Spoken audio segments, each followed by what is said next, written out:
कहते हैं कि लालच इंसान को अंधा कर देता है और यही अंधापन जमील की बर्बादी का सबब बना।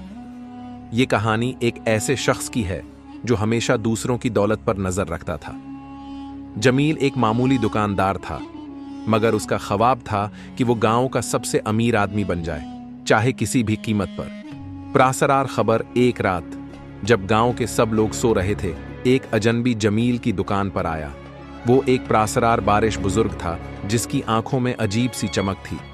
उसने सरगोशी की, अगर तुम वाकई अमीर बनना चाहते हो तो कल रात जंगल के पुराने मंदिर के पीछे वाले गार में जाकर 3 बार अराज खोलो कहना, मगर याद रखो ज्यादा लालच मत करना।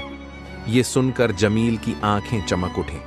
वो बेसब्री से अगली रात का इंतजार करने लगा। खतरनाक फैसला जब रात हुई तो जमील दब्बे कदमों जंगल में दाखिल हुआ। घप अंधेरा था, हवा में सरसराहट। जमील का दिल तेजी से धड़कने लगा, मगर दौलत के लालच में वो आगे बढ़ता रहा। आखिरकार वो मंदिर के पीछे वाले गार तक पहुंचा। जैसे ही उसने 3 बार कहा, राज खोलो, जिरेनिया के अंदर से एक जोरदार गूंज सुनाई दी। अचानक जमीन लरजने लगी और एक खौफनाक धुएं में लपटा जिन नमूदार हुआ। इंसान, तुमने मुझे बीदार किया है, अब बताओ क्या चाहते हो?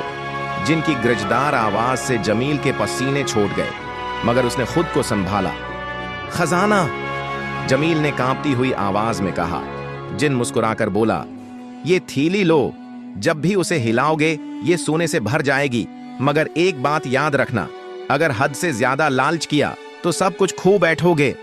लालच का इंजाम जमील के हाथ में जैसे ही थैली आई, उसने उसे जोर से हिलाया और देखते ही देखते थैली सोने के सकों से भर गई। जमील की खुशी का कोई ठिकाना न था। उसने बार बार थैली को झटका दिया और हर बार खजाना बरसता रहा, मगर जमील का दिल नहीं भरा। इसकी आंखों में सरखी छा गई। वो पागलों की तरह थैली को हिलाता चला गया।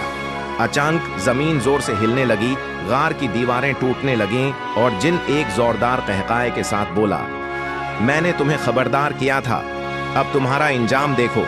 अचानक थैली जलने लगी और जमील चीखा, नहीं, ये मेरा खजाना है, मुझे सब कुछ वापस दो। मगर बहुत देर हो चुकी थी। एक धमाके के साथ जमील जमीन में धंसने लगा। इसकी चीखें जंगल में गूंजती रहीं, मगर कोई भी उसकी मदद के लिए न था। राज जो हमेशा राज ही रहा, कहते हैं कि उसके बाद जमील को कभी किसी ने नहीं देखा। वो कहाँ गया? क्या जमीन ने उसे निगल लिया, या वो खजाने के साथ किसी और दुनिया में चला गया? आज भी गांव वाले उस गार के करीब जाने से डरते हैं, क्योंकि वो जानते हैं कि लालच का इंजाम हमेशा भयानक होता है।